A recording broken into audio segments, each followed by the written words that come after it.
Skin dry అయిపోతుంది. చలికాలం start అయింది కదా! స్కిన్ చాలా డ్రై అయిపోతుంది. పగుళ్ళొస్తున్నాయి. అండ్ ఎన్ని ఆయిల్స్ రాసినా, ఎన్ని క్రీమ్స్ రాసినా, రాసినంత వరకే బానే ఉంటది. దాని తర్వాత విపరీతమైన దురద.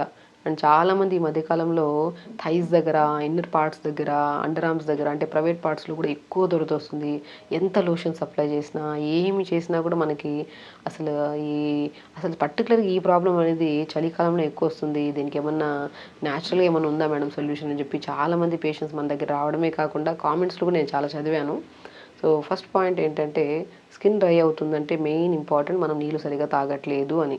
ఎందుకు? స్కిన్ హైడ్రేటెడ్‌గా ఉండాలంటే మనం ఏం చేయాలి? నీళ్ళు సరిగ్గా తాగాలి. చలికాలం వస్తే ఏమొస్తది? మనం ఎక్కువగా చల్లగా ఉంటది కాబట్టి వెదర్ ఎక్కువ దాహం వేయదు. నీళ్ళు సరిగ్గా తాగము. తాగకపోవడం వల్ల 80% ఈ ప్రాబ్లమ్స్ రావడానికి కారణం. ఒకటే చెప్తాను. నీళ్ళు మంచిగా తాగండి.